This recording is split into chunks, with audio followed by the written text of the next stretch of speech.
I think we can all agree on one thing, that everybody is on some continuum between traditional media and new media in some form, whether that's adding in elements of new media, whatever you want to define that as. So I've been involved in an email chat with these guys this week that has been particularly insightful about where we are, where we're going, and what follows next. And the conversation you're about to hear between my good friend Jim Louderback, CEO and editor of Inside the Creator Economy, and Scott Brown, who is just launched our second Rodeo after having many different lives in many different media, traditional like Larry King, MrBeast, we'll go on and on.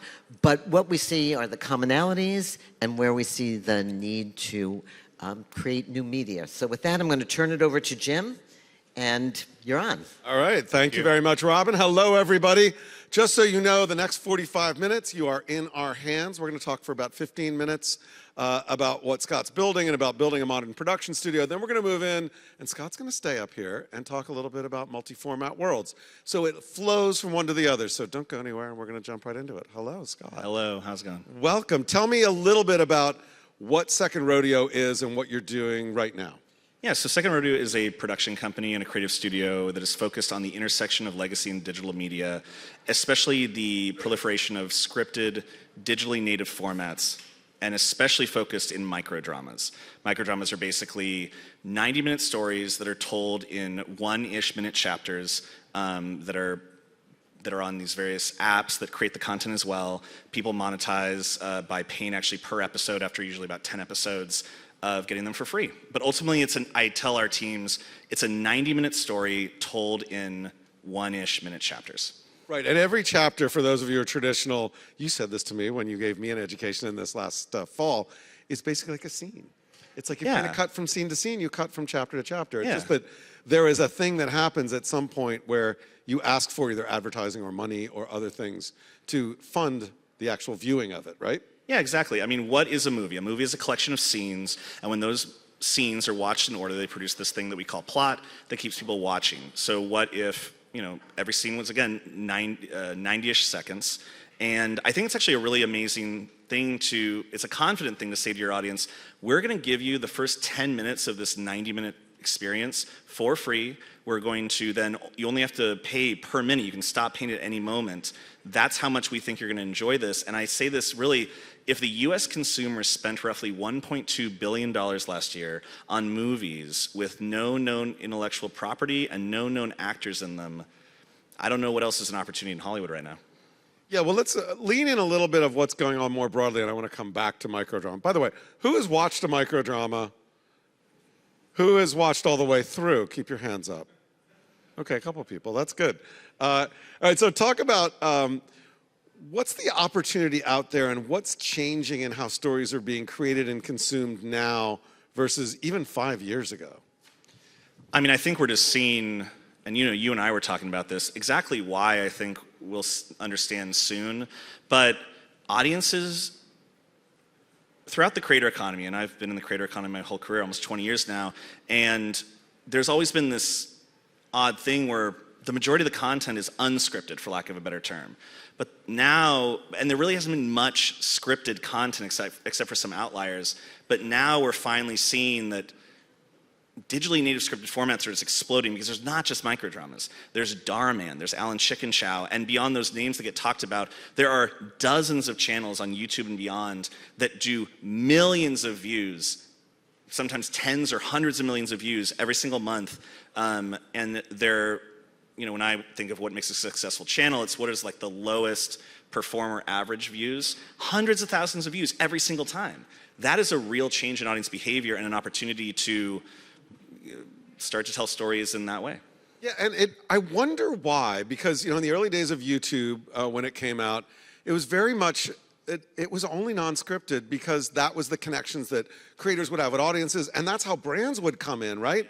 Because they want that parasocial relationship, and it's easy when somebody's like, hi everyone, welcome to my house, I'm gonna unbox something, and you can build a direct relationship. It's like watching your friend, although it's more of a one-way friendship.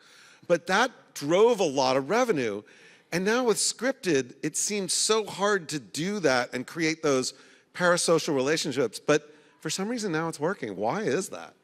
You know, I think, again, it's something that will reveal itself. I think ultimately, when I think of the difficulty of executing something well, a person speaking directly to camera in their living room about their lives, to do that well, there's a relatively low skill ceiling, right? But to do something like where you have cameras and you have actors, even if done in a simple kind of backyard way, there's a relatively high skill ceiling to doing that well. I think that's part of it. I think also, I was just thinking about this in the car on the way here, ultimately the creator economy is this incredible, iterative, creative machine where things evolve, and it just would make sense that that iterative machine would come up with something more complicated a little bit later in its process. You know, at the end of the, you know, in many years from now, we'll be talking about these as the early days, still of YouTube, still of digital media. And so it's just getting started, and it's just being sequenced in a different time.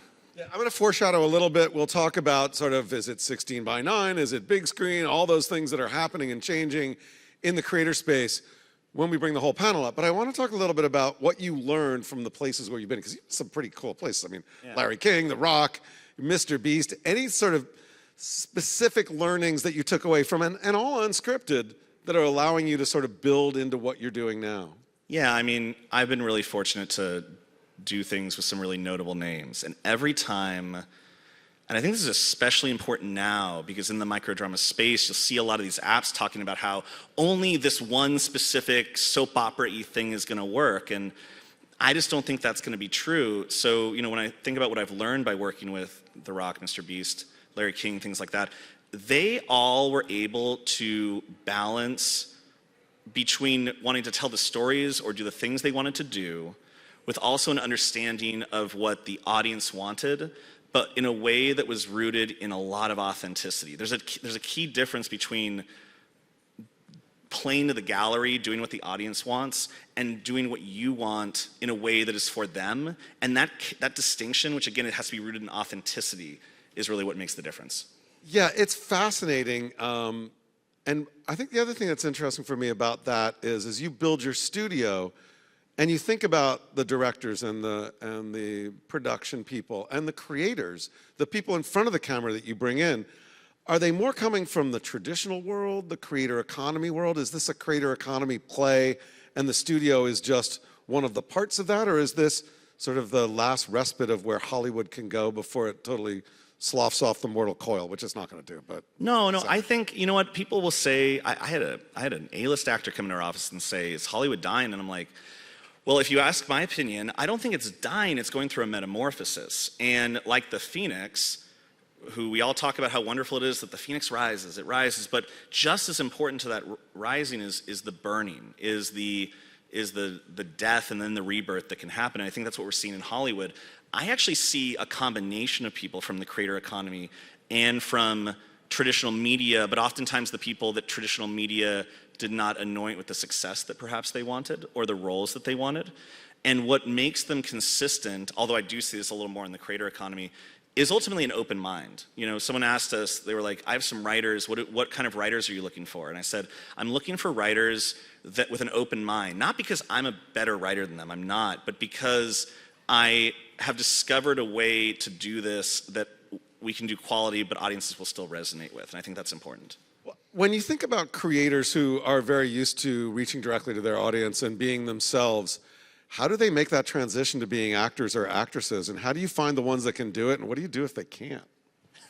Well, fortunately, I have not had to deal with those that can't, because I think we do apply a bit of rigor and we ask the right questions. I think ultimately, in the same way that I would want actors to have an open mind, I think it's important that creators understand that acting is not easy, that acting requires some craft. I'm actually pleasantly surprised at how many creators are in acting classes who understand how important it is to study the craft of acting, who understand that it's a different skill set.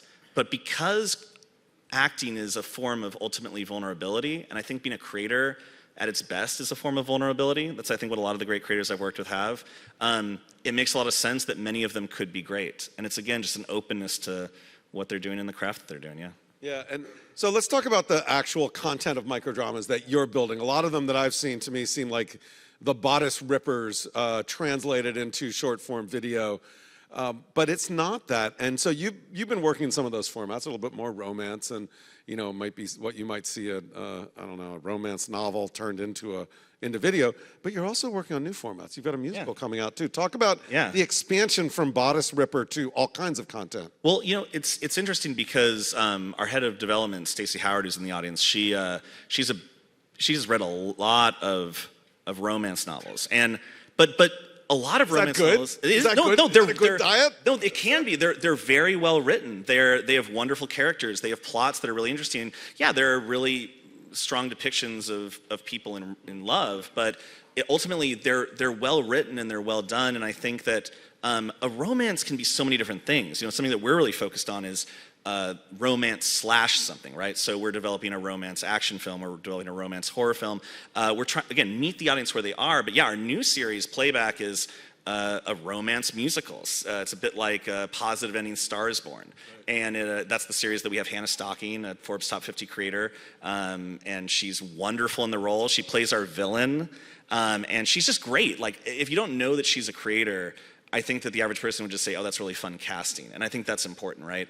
But yeah, I believe that thoughtful iteration from what audiences are already watching will be really where the future lies. I'm saying, if it is true that many other genres can work in microdramas, this is the year that we're gonna have to find out.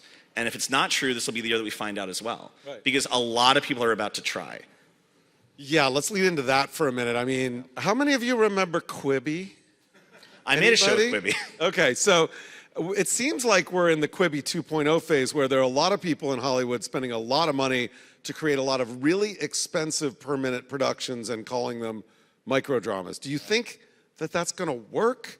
Are you working with them? Is that something, like, tell me, is this Quibi 2.0, or is it something new and we might actually get to something that makes money? I think we're going to get, well, in a lot of ways, it's already making money. And I think that the reason, I mean, I was there at Quibi, and I think one of the things that really struck me, I didn't work for Quibi, I made a show with Quibi. And one of the things that struck me was there weren't people from the creator economy in the leadership roles, at least not that I worked with, right? There might be people who ran the social media of, a major network, but people who were in the trenches of YouTube, of TikTok, building these channels, I didn't see those people. This is going to be different because I think something that these apps, these mostly Chinese and other foreign apps, do really well is they really understand digital formats. They pay attention to the data. They're not coming in with this preconception of, oh, I tell my teams this, if all we do, and I'm not saying this is easy, but if all we do is make a Netflix show that is vertically framed, we're not going to succeed. This is a new media